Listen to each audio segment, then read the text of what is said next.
സംസ്ഥാനത്തെ സ്കൂളുകളിൽ നടപ്പിലാക്കുന്ന സൂംബയ്ക്കെതിരെ ഫേസ്ബുക്കിൽ പോസ്റ്റിട്ട അധ്യാപകനും വിസ്ഡം ഇസ്ലാമിക് ഓർഗനൈസേഷൻ ജനറൽ സെക്രട്ടറിയുമായ ടി.കെ. അഷ്റഫിനെ സസ്പെൻഡ് ചെയ്തു.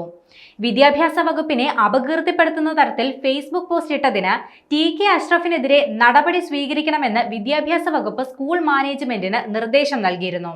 ഇതിന് പിന്നാലെയാണ് നടപടി സ്വീകരിച്ചത്. ഇതിനെ തുടർന്നാണ് അച്ചടക്ക നടപടിയെന്ന് സ്കൂൾ മാനേജ്മെന്റ് അറിയിച്ചു.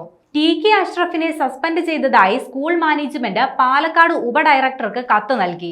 സർക്കാരിനെയും പൊതുവിദ്യാഭ്യാസ വകുപ്പിനെയും അപകീർത്തിപ്പെടുത്തുന്ന വിധത്തിലുള്ള പരാമർശം ടി.കെ. അഷ്റഫ് സമൂഹ മാധ്യമങ്ങളിലൂടെ നടത്തിയെന്ന് വിദ്യാഭ്യാസ വകുപ്പ് നൽകിയ കത്തിൽ ചൂണ്ടിക്കാട്ടിയിരുന്നു.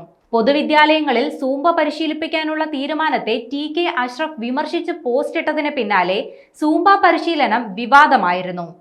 യോജിക്കാൻ കഴിയാത്ത ആളുകളിൽ പോലും സൂംബ അടിച്ചേൽപ്പിക്കുകയാണ്. കുട്ടികളെ സംസ്കാര സമ്പന്നരായി വളർത്തുക കൂടിയാണ് വിദ്യാഭ്യാസത്തിന്റെ ലക്ഷ്യം.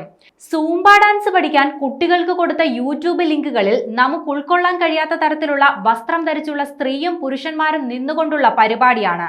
കുട്ടികളെ അത്തരം കൾച്ചറിലേക്ക് കൊണ്ടുപോകരുതെന്നായിരുന്നു ടി.കെ. അഷ്റഫ് ഫേസ്ബുക്ക് പോസ്റ്റിൽ പറഞ്ഞിരുന്നത്.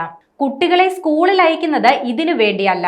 മുതിർന്ന ആൺകുട്ടികളും പെൺകുട്ടികളും ഒരുമിച്ച് നിന്ന് അല്പവസ്ത്രം ധരിച്ച് ഡാൻസ് ചെയ്യുന്നു. പ്രത്യേക മ്യൂസിക്കും ഡാൻസും വെച്ച് അല്പവസ്ത്രം ധരിച്ച് ചെയ്യുന്നതാണ് സൂംബ. അങ്ങനെ മക്കളെ വളർത്തണമെന്ന് ചിന്തിക്കുന്ന രക്ഷിതാക്കൾ ഉണ്ടാകാം. കുട്ടികൾ ഈ രീതിയിലേക്കും ആഘോഷത്വരയിലേക്കും പോയാൽ DJ പാർട്ടിയിലേക്കും ലഹരി പാർട്ടികളിലേക്കും പോകും. കാതടപ്പിക്കുന്ന മ്യൂസിക്കിനോടും അത്തരം കൾച്ചറിനോടും താല്പര്യമില്ല എന്നും ടി.കെ. അഷ്റഫ് നേരത്തെ പറഞ്ഞിരുന്നു.